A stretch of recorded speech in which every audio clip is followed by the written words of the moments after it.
welcome to the beach. My guest today is a man who is a musician, he is a business consultant and the president of the Chamber of Commerce. Please welcome Dave Joel. Hello, thanks Bill. Hi Dave. Lovely to be here. Yeah, It's, yeah. It's You need idyllic to catch a setting. few rays while you're here. Yeah, I'm a bit pale. Yeah. I think being from the north, I have a natural blue hue, I think. Yeah, likewise. Yeah. So, it's very good of you to come along today, and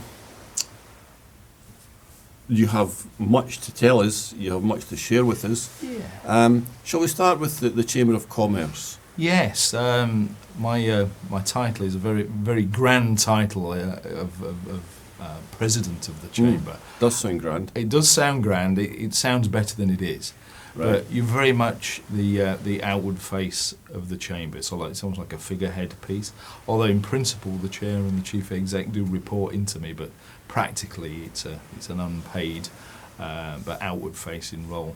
Trying to promote what the chamber does for business. That's what we're about.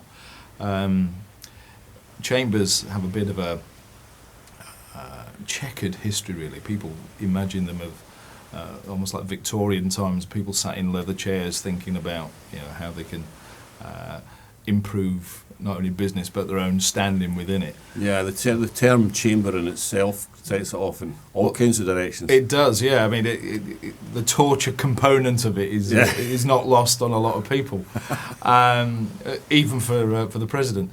But the chamber in current times really is about trying to support business, and that's all business, whether you're a small one-man band up to sort of a medium-sized enterprise, up to big business. The relevance of chambers really to those different sectors is different. If you're running a multinational, you probably don't need a lot of the facilities that the chamber provides, but they can act as a conduit to your supply chain, that sort of stuff. Yes. And talking of conduiting, I understand as well that you conduit a lot of your own knowledge in the form of consultancy.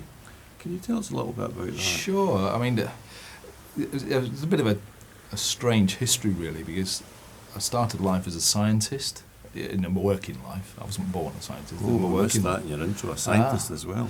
But there very quickly became a whole bunch of things that I knew nothing about, so I had to do something else and sort of moved into management. And you start to realise that most people end up either in senior management positions or as directors because they're good at something else. Yeah. And it's one of those dirty little secrets that nobody ever tells you. You suddenly find yourself in this position, you think, what am I supposed to do? Yeah. So after virtually making every mistake in the book, both in terms of management and leadership and directing companies. Well, that's very honest of you to say that, because most people would probably bury that they'd made mistakes. That's right. But ultimately we're all human.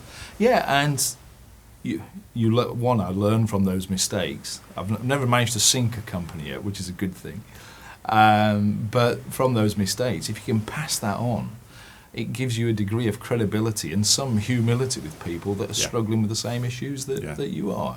It's that sort of almost life honesty in there, really. And just for the sake of the plug, the name of your management company is? That's Lanson Consultants, after the champagne, but no relation. Oh, that's a shame. Yeah, indeed. No freebies, Bill. So, you help companies from what?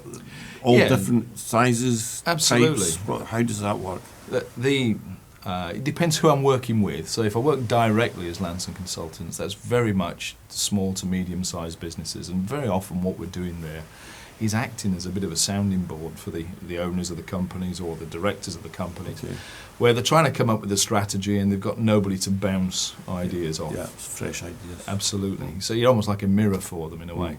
But with the bigger players, I tend to work through people like the Institute of Directors, and they'll parachute me into a board, usually for what's sometimes called a hard love session, really, in that they've had they know they've got an issue, they can't resolve it themselves, and they need someone from the outside who wants to give them permission to take the horrible decisions, really.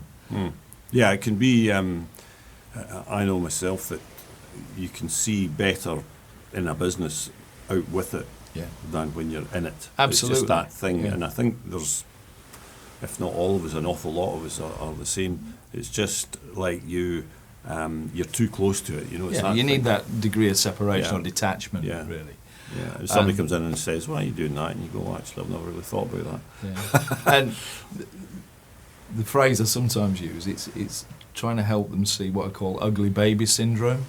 You know, you've built this thing, or you're heavily involved in it, and it's a bit like having your only child. You don't like anybody telling you the baby's Yeah. ugly. So my challenge is to politely tell them it's ugly and how we Yeah. can pretty it up. Yeah. Good, Yeah. good. I think we've just about got time left to have a quick chat about your musical career. Oh dear.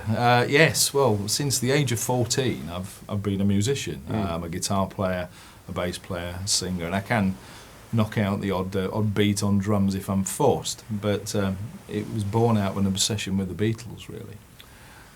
Beatles? Yeah. Who are they then? I've never heard of them, man. Little northern group. You know. Right, yeah. But I used to You play don't on. want to get near that, Lord. Oh, I used to play on the northern clubs, Yeah. playing virtually anything of the day, really. So, but we would always gravitate back if you wanted to fill the floor. Sort of 60s music was Yeah. the way it would go. Mm. And I started that when I was 14, and I'm now the wrong side of 60, and I'm still out there doing it in a Beatles tribute. So Which one are you? I'm John Lennon All when right. we're doing the Beatles stuff. Love it, love it. Well, that's wonderful. Thanks for coming in, and I do hope you'll come back again and share some more words of wisdom with us. Indeed. Well, thanks for inviting me to the beach, Bill. I've got a Yeah. flight to catch now. Yeah, so. yeah. I would delay that and go and get myself on that beach thing. Thanks a lot, Bill. Thank you. So do thank you for joining us on the beach, and if you would like to take part or be involved at any time, please do get in touch. You can email On the Beach Giant Leap, or you know there's a hashtag the beach, etc. Please do get in touch, and we'll talk to you soon. Bye now.